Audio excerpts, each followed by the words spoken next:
is called Fueling Cloverleaf's AI Coach. And so the AI Coach represents a lot of features that are driven by AI functionality, but the inputs that it's using is not the big bad internet, right? The inputs that the AI coach features are using are the inputs that you and your team members give it by taking the assessments. So we're going to talk about how assessment combinations unlock smarter coaching tips, smarter discover outputs, smarter feedback feature, feedback coach prompts. So we're going to talk about that. This is your resource right here. Every single thing that's in all the assessment stacks is all in my slides. So this is the resource you can use to follow along. Okay. So I'll just share what we're going to talk about. We're going to do a quick poll. We're just going to ask you a little bit about your role. I'm going to share a quick learning opportunity that we have coming up. And then we're going to ask ourselves, well, I'm going to tell you, what are the questions that different assessments actually answer? Sometimes we don't know that. And the thing is, you don't actually have to be certified in any assessment to use Cloverleaf, but it's helpful to know what are some of the assessments that Cloverleaf answers. Lynn, do you have a question? If you have a question, you can ask it. We have a small group here. So Lynn, if you'd like to ask your question, you can ask it. What would you like to ask? You're unmuted now. You could ask it if you'd like. If you want to unmute yourself, you can ask it. Do you want to ask? No? Okay. Well, if you have a question, you can ask it in the chat. If you want to raise your hand, you can do that too, because we're a small group today. But if you want to ask a question in the chat, you could do that too, and Jason will help you out. Okay. We will tell you the different questions assessment answers. Then we'll talk about the why of assessment layering. Why do you want to take multiple assessments? And then I'll give you a number of assessment stacks or recipes. So you might be thinking about what are some challenges that teams in your organization are dealing with, or if you're an outside partner, if you're one of our partners, what are some challenges that the teams that you support are dealing with? So I'm going to give you some stacks. I'm going to give you a motivation stack, and we'll talk about it, a collaboration stack of assessments, a performance stack, a culture alignment stack, and then I'll give you where most teams should start. Let's say you're just starting to put a new team on Cloverleaf, or if you're a partner, you're just coming into an organization, where most teams should start. And then we'll ask for your feedback and your questions. We're also going to share with you, we're going to be doing something very different next month. It's a different webinar strategy. So we are going to be doing something that's role-based. So we will share that with you. So you want to stay and hear that. If you're not seeing anything on the screen, you might have that situation where you have two tabs up at the top of your Zoom screen. So you might be looking, you might need to click on the tab up at the top. Also, if you're on your phone or a smaller device, you might have to scroll. But I am sharing my screen. And so if you're not seeing it, you might see a tab that says Stephanie's screen. You should see that tab at the top. Sometimes Zoom is funky like that. Okay. So we are going to start with a quick poll. So Jason, would you put that poll up on the screen? And if you could tell us a little bit more about your role, what best describes your role? Are you a senior or a C-suite talent learning leader?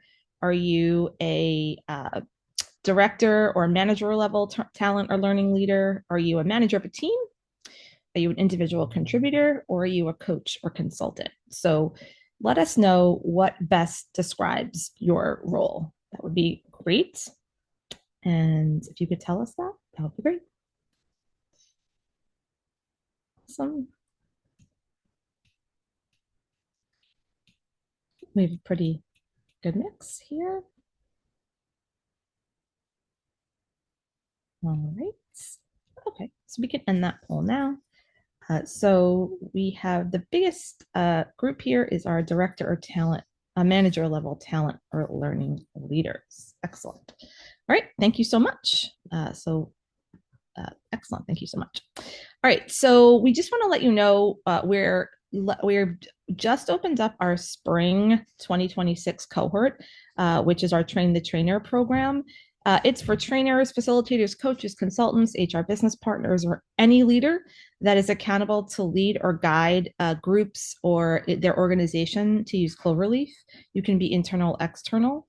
It's a hybrid course. It's made up of 4 90-minute live interactive workshops and then 8 self-paced video modules. Our next cohort starts Thursday, April 16th.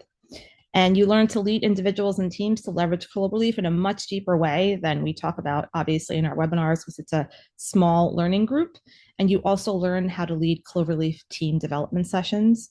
There's some modules in there with me and Peggy, who's part of our organization as well. And we talk to you about all the different ways that we help teams in trainings, lead sessions. We share with you all of our decks and so all of our approaches. We also have new content that will be incorporated that's not in any of the previous iterations, because there are new AI coach features that are launching in next quarter, early next quarter. So we'll be covering those and training you in depth on those. And we are extending our buy one, get one free opportunities. So if you register one person from your organization, you get a second person at no cost. And so all you have to do is after you register someone, you just email me with the second person and I register them. So Jason, if you would just pop the link in the chat, I will also email this link to you. But if it's something you're interested in, it starts April 16th. All of the live sessions are recorded. So if you can't come to one, you can absolutely you can watch the recording. So if you have any questions also, you can email me when I send out the email. All right, so let's get right into it.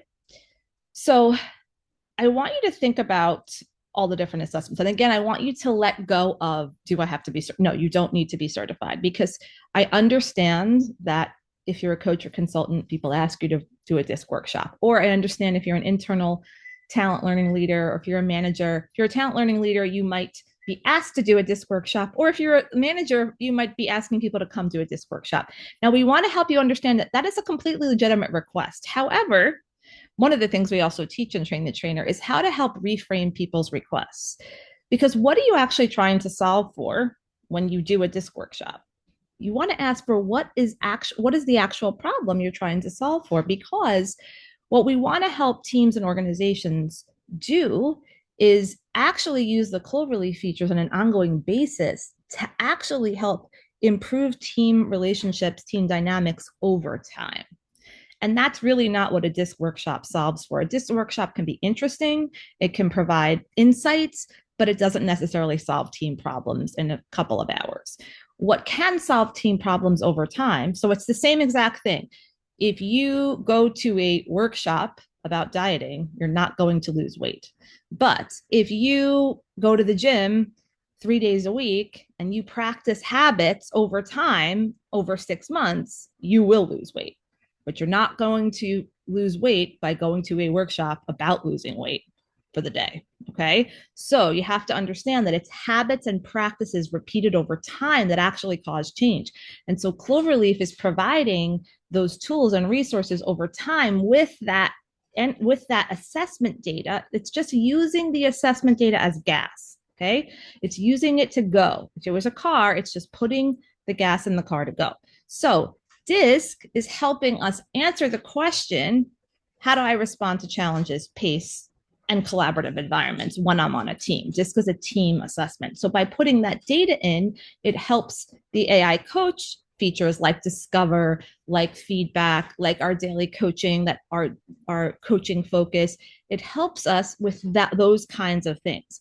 Now I layer on Enneagram. Now that's going to help me understand, well, why do I react the way I do when stress is around me, or when I'm involved in a project that is high pressure, high stakes?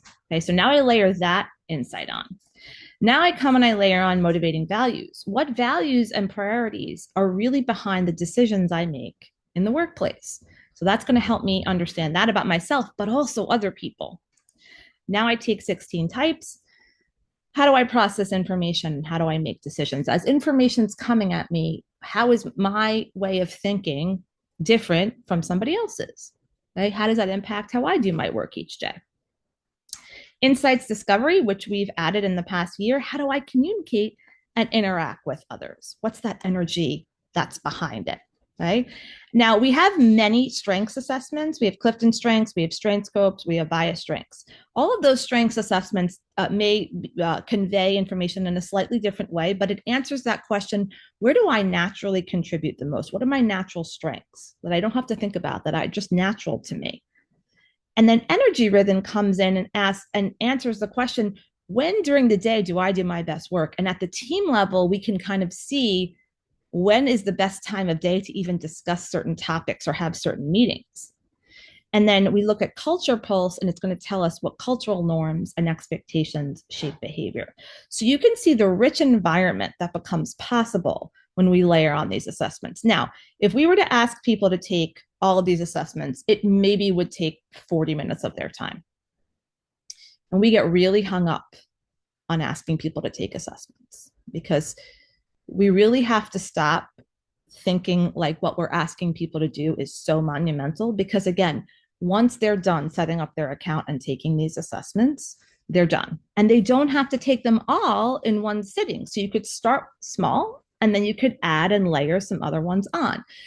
But Cloverleaf is not designed to be a singular assessment platform. In fact, it's really not getting the return on the investment that you made as an organization. You invested in a team development platform.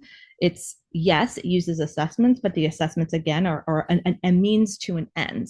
It's really an AI coach platform that allows you to receive these insights ongoingly in the flow of work and to use these really dynamic features that allow you to, for example, say, sorry, I have too many tabs, I apologize. How can I give feedback to the marketing team? And if you notice here, I want to give you an example. We recently initiated these citations. So if you highlight here, it says part of this answer to the questions about how can I give feedback to the marketing team, it shows you where the insights are from: motivating values, Enneagram. This is from Insights Discovery and 16 types. So if I hadn't taken all of these assessments, now this is our demo account, via strengths, if you're taking one assessment, you're not going to get this rich and diverse of an answer when you're asking this type of question. So basically, if you don't put enough gas in the car, right, you're not going to get this rich, dynamic answer to help guide what you're talking about. And you're going to notice here, right? If you go here, okay, so sunshine yellow, right? That's an insight discovery insight right there. And it's showing that that is reflective of that individual team member. Humor, that's a strength, right, of this person, right? It's showing where those strengths lie on the team. So it's really important that we really embrace and understand what Cloverleaf is and what Cloverleaf is not. Even if our initial intention, even if somebody comes to us and says, give me a disc workshop. Okay, let's talk a little bit about what Cloverleaf can do beyond the disc debrief, because I want to make sure that your team has support beyond the disc conversation. And it's okay. Look, I'm certified in disc. People come to me for disc workshops. I do disc debriefs, but I enlighten them to what more they can do that's going to help them beyond the disc debrief, because nobody's walking around with their disc report after the disc workshop and nobody's walking around with everybody else's disc report. But they can log in here and say, how do I give feedback to the marketing team? Okay, that's a realistic thing they can do. It's not realistic for them to think, what's Jason's disc type? How should I talk to him? That's not a realistic thing to ask people to remember. So it is realistic to say, hey, come in here and say, how can I support Jason if I see that he's stressed and he's my team member? How can what's the best way to approach him? That's realistic. That's a realistic ask. Okay. So again, have the courage, right, to empower people to take these assessments and give up this whole, oh my gosh, oh, we can't ask people to take multiple assessments. It's too much. Stop. Just give that up. We have to give that up. It's for people's own good. Okay. So let's talk a little bit about, again, once we do that, why should we layer the assessments? The features can now understand all of us at multiple levels. We give it information about helping to understand our behavior, our motivation, how we think, also the performance patterns of a team once we get the results at a team level. So once we're seeing at a team level what's happening, we can understand the thinking. So for example, this particular team on 16 types, again, you don't need to be certified. You are all smart people. You can click on this. You can see 100% of this team is the judging preference in 16 types. So let's read this. The orientation preference is how you manage your life. A judger prefers an orderly, controlled life. They are decisive, structured, organized, and focused on completing tasks and checking things off to-do lists. We can see that this entire team is 100% judging versus perceiving. So we now know something about this team. We can see this together. We can see this as a part of how a team might perform because this team is a checklist team. This team is a team that's going to have a lot of spreadsheets. This team is a team that's going to have a lot of project plans. But what I often see in teams that have 100% J's versus P's, they sometimes rush to the spreadsheet. They sometimes don't allow themselves to brainstorm because they need a sheet. They want a list. And I say to them, do you often find that sometimes you do that too quickly, that you don't give yourself a little time? They're uncomfortable sometimes with the unstructured brainstorm because they're afraid that we're not getting action oriented enough. So I said, listen, give yourself a structured brainstorm session. You can have parameters around it. We're going to brainstorm for 20 minutes and then we're going to move into our action plan. Because sometimes when we have too many J's and no P's, we don't do enough innovating. Okay. That's just intuition. We can sense that. So you can tell that by looking at this. Okay. You don't need to be certified in anything. You can tell that by looking at this. Okay. So we can tell certain team dynamics. We can also look at some culture dynamics. And I'm going to get into that as I get into some of the assessment stacks. Okay. So I'm going to pause here in case anybody has a question. We are a small group. So if you have a question and you want to speak, you can also use the raise your hand function. If you have a question at this point, you can either type in the chat or you can raise your hand. If you want to raise your hand, you can raise your hand and we'll allow you to speak because we're a small group today. Anybody have a question? Anybody at all? Question, you can type in the chat. You can raise your hand. We'll take you off mute. You can ask your question. Anybody have a question?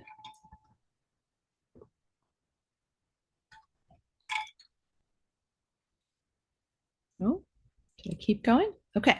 Again, if you have a question, pop it in the chat. If you want to raise your hand, please raise your hand. It's okay. We're a small group. Okay. So if you're in your resource here, all these stacks, I'm going to give you these assessment stacks that power smarter AI coaching. They're all in the resource. So if you're in the resource, Jason, just pop it in there. A few more people popped in. Pop the resource in. In case you don't have the resource, Jason will pop the resource in the chat. So let's talk about the motivation stack. This is Enneagram and motivating values. Okay. The focus here is, well, why do people act the way they do? So Enneagram is going to reveal some core motivations, also some stress responses and some emotional triggers. And by the way, Enneagram has some really great content inside the application, right? You can look at any of the types. By the way, you can go, if you click on any of these if you go open link in a new tab on the little question mark, you can go right to the help center and it's going to tell you a little bit more about Enneagram. Okay. So you can do that at any time. It's also got these really great content pieces about the triads, and these are decision-making lenses. Okay. And it's going to tell you, see, it says when making decisions, it's going to tell you a little bit about each cluster of decision-making lenses. And it's going to tell you what are the strengths, what are the blind spots, what if I'm not part of this triad. Okay. It's going to give you a lot of information. So it reveals those emotional triggers as well. Motivating values identifies the priorities and beliefs that shape decision-making. So when we look at motivating values, you see here it's on a spectrum here. So for example, when we look at this motivating value here, I'm going to go actually to this motivating value. So this motivating value measures, this social motivating value measures how much you evaluate service to others, right? So whereas someone who's more intentional is going to serve others when sort of a win-win outcome is more evident, and they want a purpose. They want to know where is my, where is the resource, where are the resources going? Whereas someone who's more altruistic is going to make a decision in more driving with empathy. Okay. And so it might be have more of a selfless act behind it. So there's a spectrum here, and people fall on a spectrum of altruism and intentional. Okay. So for someone who's more intentional tends to believe you have to work for everything you get, where someone who's more altruistic may understand that there is that inequality may happen in certain areas and they want to give back, something like that. Okay. So it's just, again, a different way of understanding dynamics. Okay. So together, these assessments will really help explain what may energize one person versus another, and then what then could cause those people frustration. So why do people react differently to pressure? What motivates engagement? So the coaching moments that this stack supports. So I want you to, coaching moments could be any reason why I might use Discover, any reason why I might use my coaching tip, any reason why I might use the feedback feature. Okay. Any kind of difficult conversation that I have to have, any way I have to motivate team members. So think of a leader who maybe is coming into a team that just went through an org change, or just maybe had a big disruption to the team. Maybe they went through shifts, they just had a lot of turnover. It also supports leadership self-awareness. Maybe I need to understand how to motivate my team. Maybe I'm an inexperienced leader and I don't know how to motivate people. And or maybe the team or the organization is going through change and I have to manage how people are and people are resisting it. I have to manage people's resistance to it. So these two assessments together can really help give me insight to how people are responding. So I'm going to invite people to ask questions or to comment. How can you see what situations? Sorry, let me go back to this slide. What situations can you see that this stack can be valuable? What situations can you see? Let me get out of this. Oh, I don't want that. What situations can you see that this stack can be valuable? Oh, the Zoom pen is in the way and I cannot manipulate my slide. Okay, slide, go back. Okay. Uh, what situations can you see that this stack, other situations that you see this stack can be valuable? Maybe situations you've experienced with your team, but what are some scenarios or situations that you see this combination can be valuable? You can pop it in the chat, or if you want to speak, you can raise your hand. What are some scenarios or situations where you see this combination can be valuable? I've mentioned a few, but you may see some others.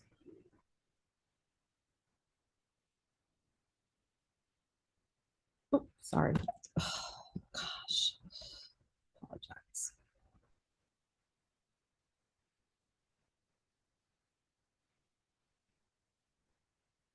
Anyone?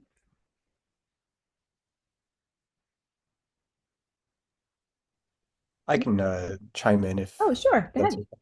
okay. So, speaking somewhat from experience, motivating values, I think, is one of the assessments that made me feel the most like seen, I guess. Mhm.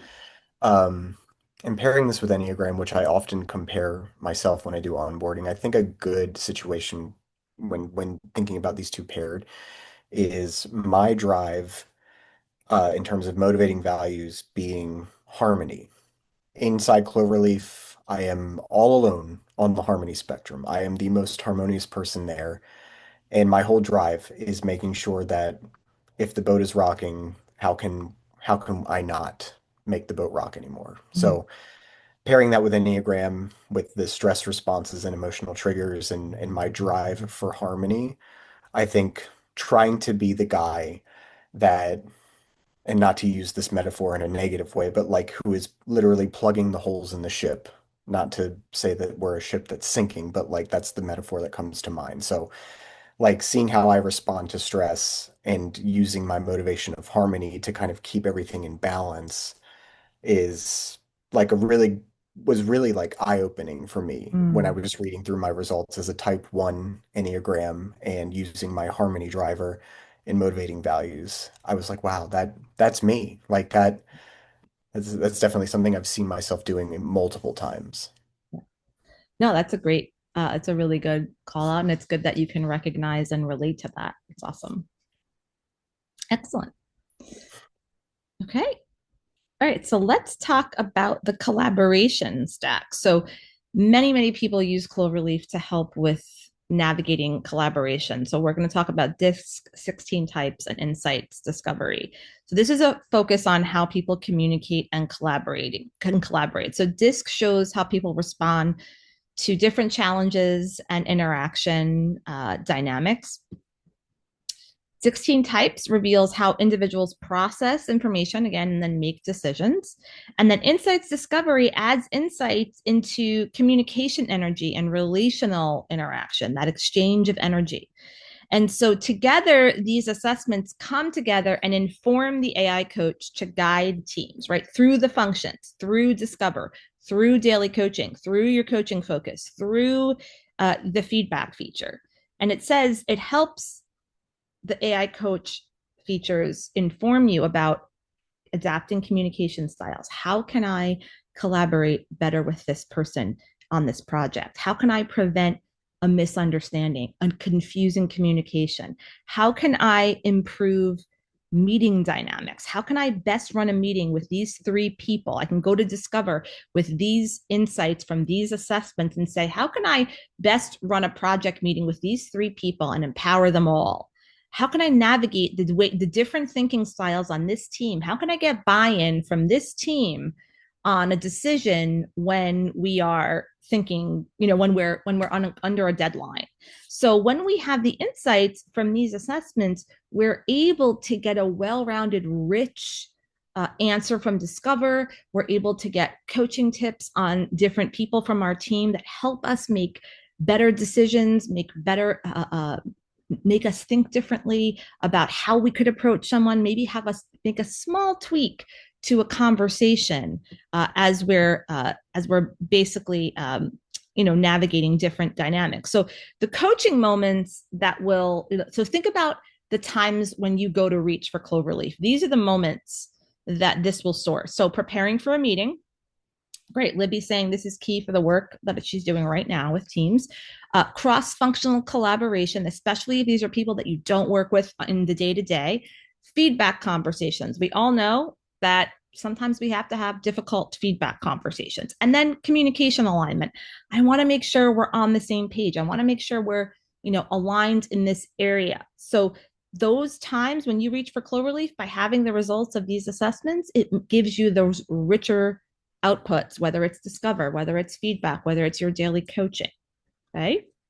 So Libby's resonating with this. Anyone else resonate or see where this collaboration stack could make a difference? So Libby shared creating a lot of self-awareness and in turn team awareness cross-functionally. Yes. So, sometimes when teams are not fully aware of what is happening on other teams, but their team functionality affects each other, and those silos are happening, it causes a lot of communication breakdown. And we want to tear down those silos, right? We want to open up those communications, and Cloverleaf helps to bridge that gap by giving you that information. And sometimes, a lot of teams are remote, they're hybrid. You can't just always walk into someone's office and say, hey, can I get clarity about this? So sometimes this is and we don't want to just keep sending Teams messages to people. And of course, the utter abuse of email in our organizations, it has to stop. Right. And so sometimes we can go to Cloverleaf, we can say, how could I approach this person? What's the best medium to use? And I can really now strategize and have a more effective communication. Anyone else have a question or see how this stack could be valuable? You can ask a question, you can raise your hand, or you can type in the chat.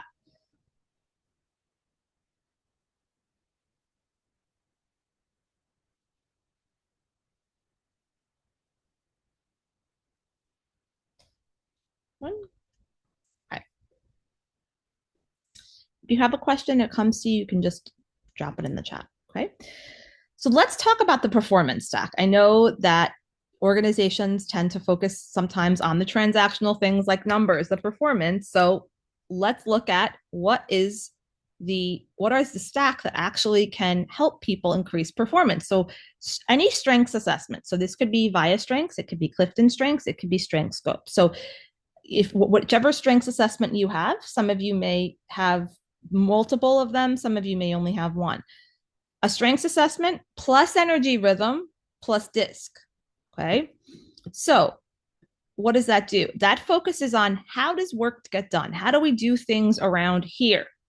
A strengths assessment is going to help you as a leader. If you're an individual contributor, if you're a talent leader, if you're a coach or consultant, it reveals where does a person or a team, where does an individual create the most value. And we look at the team, and then we could see the whole team landscape of where the contributions are coming from naturally.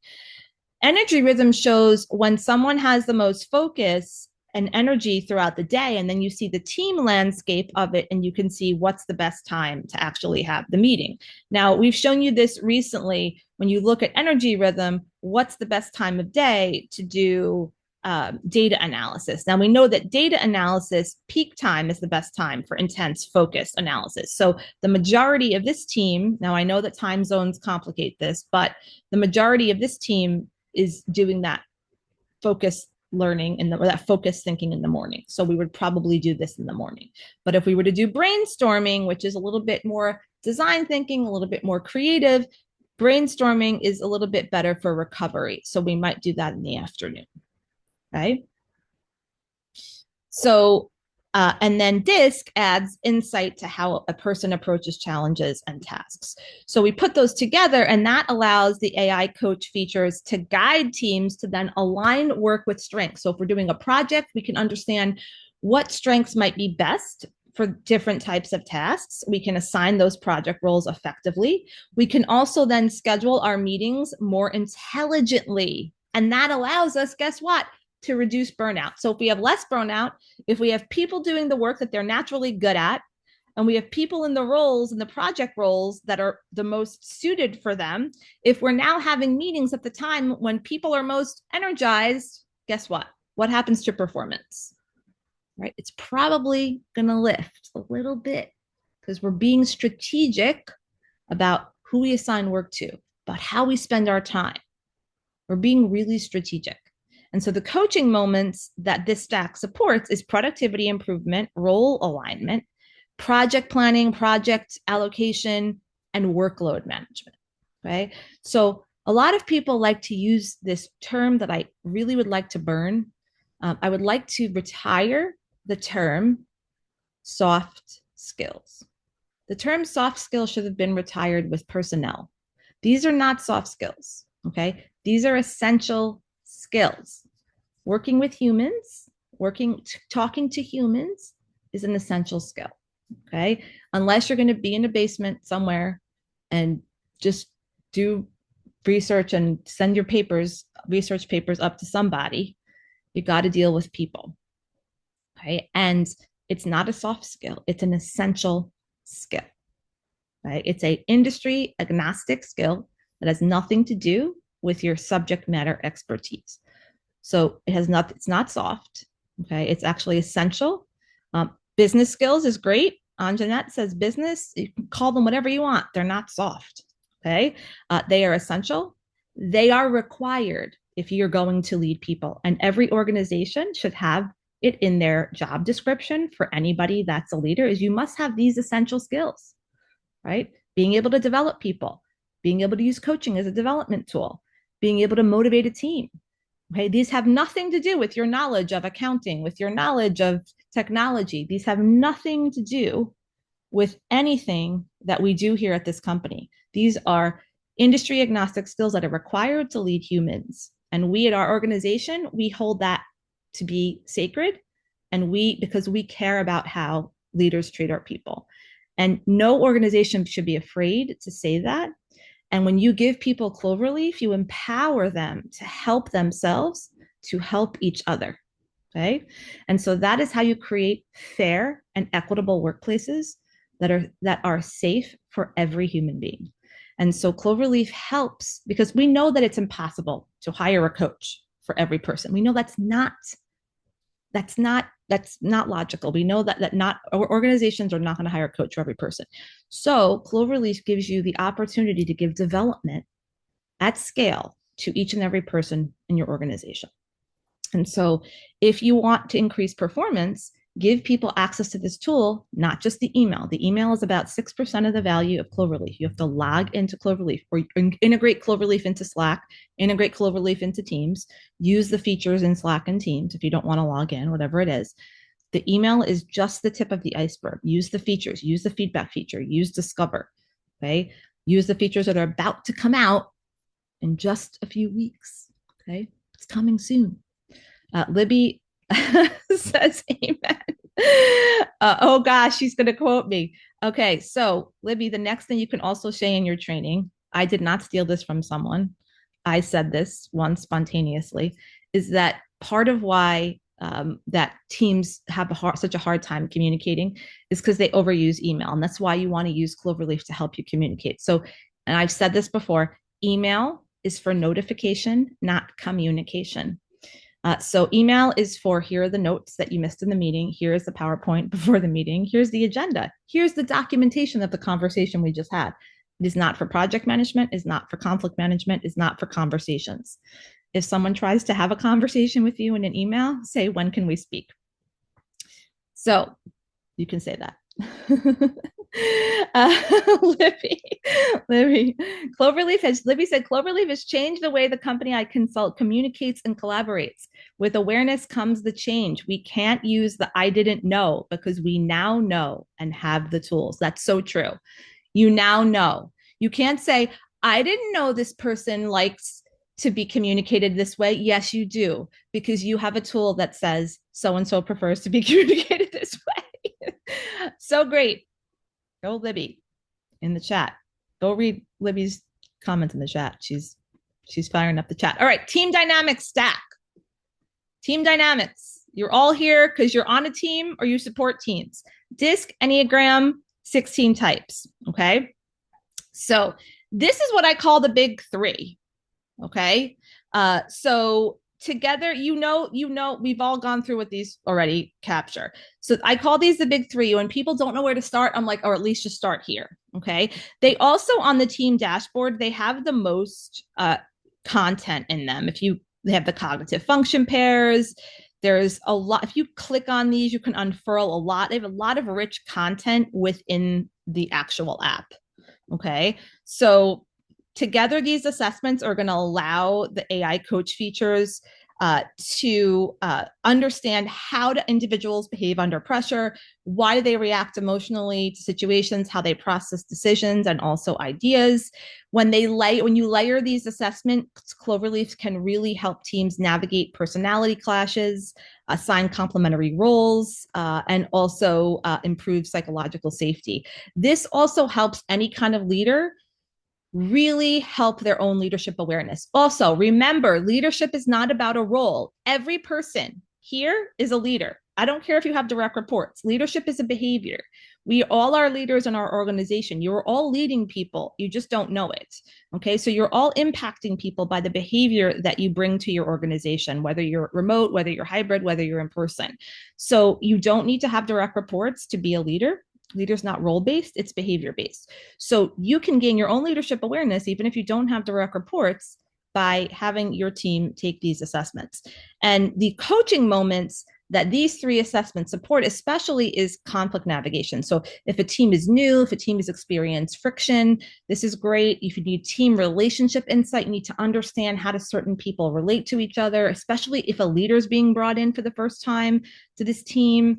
It helps leadership development. If you're a talent leader on this call and you are doing a leadership development program, you absolutely should include these three assessments into, if you're having everybody go on Cloverleaf, make sure people take these three assessments. This is also, again, leadership awareness is key. Any kind of project team formation. So if you have a group of people on like a project from multiple teams and you're creating like a project team in Cloverleaf, definitely have these people take assessments, especially if they're people that normally don't work together.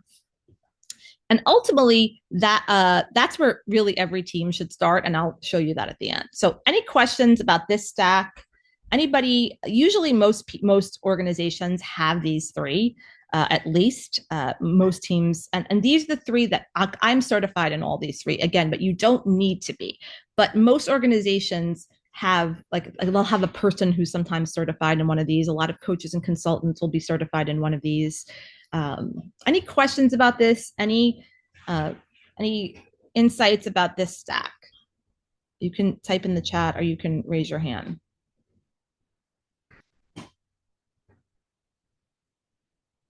Oh. Okay. All right. This is the culture alignment stack. So if any of you are, trying to improve culture, or let's say you just had an engagement survey done in your organization, or you're an external partner of ours and you're doing some engagement work. This is a good stack if you're trying to create cultural alignment. How does an organizational culture influence behavior? That's what your focus is on. So this culture pulse is going to reveal the norms, values, and expectations guiding how does that team interact. So if it's similar to motivating values in that it's on a spectrum. So I always like to focus on especially this management philosophy. So if it's so important for teams to understand where each person lies on management philosophy, because where a person lies on this, even if they're not the leader, technically usually reveals how they like to be led. So for example, if a person is on more towards the support area, they probably manage more towards support, but they also probably like to be managed in that way as well. So managing more towards support means you might be the type of person who appreciates when someone kind of gets in there with you and helps you, and you might manage like that too. A person who manages more towards performance might want more autonomy, and you might also give more autonomy as well. They might want to know that their manager is available to them, but they might like when a manager says, here's the goal, I'm here when you need me, go run with it. And a person who, again, manages more towards support might just want more quick touch points and check-ins with their leader. So again, this is just knowing the dynamics of the team will help a leader understand who might need more, who might appreciate more kind of face time, and who might want more autonomy, right?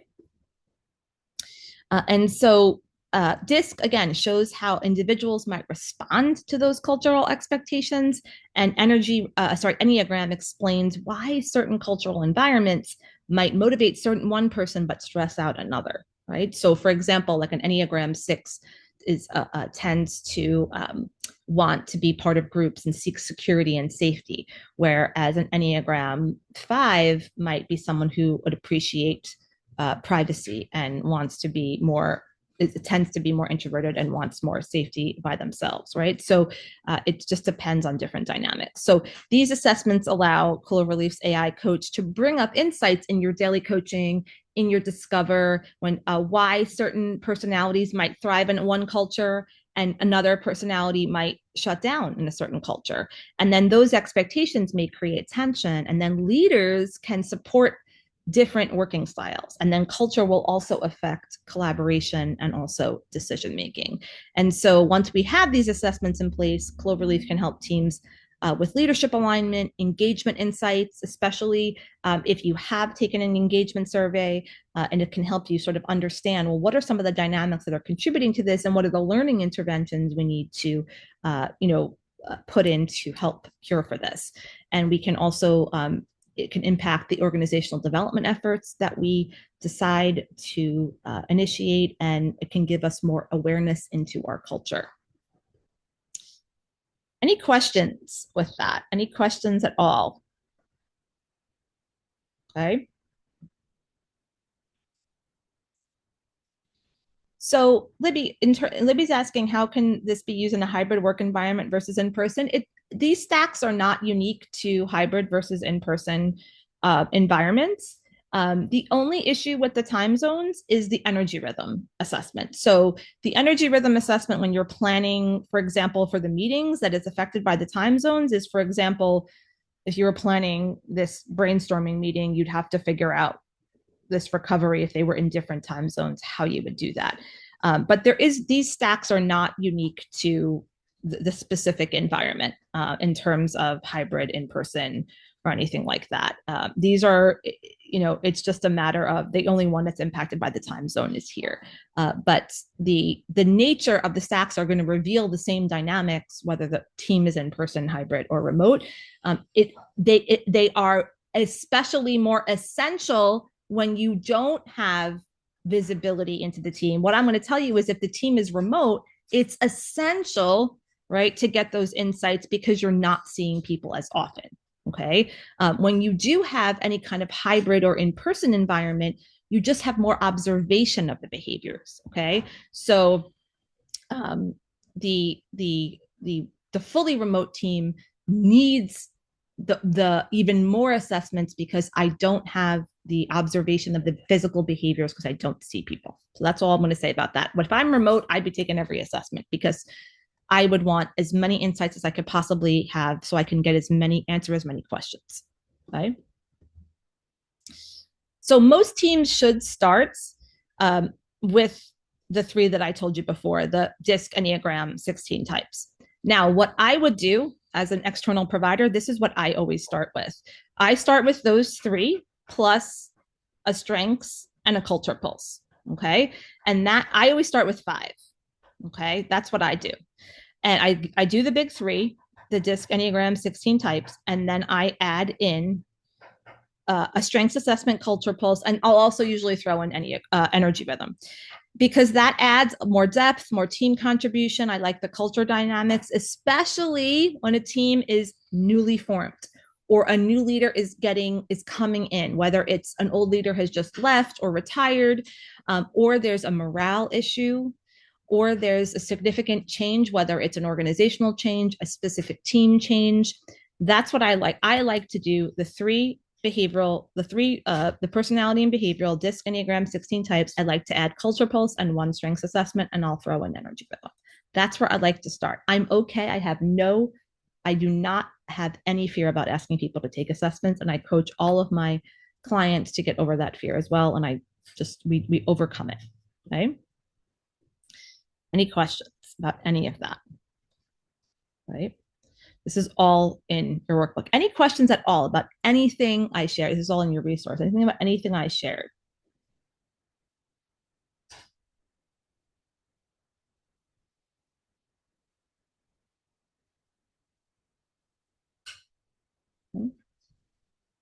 And again, you can mix the stacks together and say, we have a performance problem and a motivation problem. Great, use both stacks, right? This is not baking, so like you're not going to get like a bad cake because you mix them together. So if you can mix them, any one of them together, it's okay. Okay. So people have asked us this a lot. And I wish there were more people on this webinar because we usually have a lot more people. I think this is like a spring break week for like some colleges and things. So people ask this question of us a lot. So we wanted to give this answer. I know this is not training on some of the features, but this is what fuels the features. So we wanted to give you this. We'll tell you that there's 2 webinars that are going to come up. Again, Jason and I will be on both of them. Thursday, April 2nd will be talent leaders and coaches and consultants, and it's going to be shorter, 45 minutes. And Thursday, April 9th, managers and individual contributors, 12 to 12:45 Eastern Daylight Time. Okay. So again, anybody's welcome to come to both of them, but the focus, again, I will be teaching talent leaders, coaches, and consultants about how to embed certain features in programs and how to in programs and people processes. And Jason will also be teaching managers and individual contributors how to use them in day-to-day interactions. We will both be on both of them, and we're just going to be sharing different roles. Okay.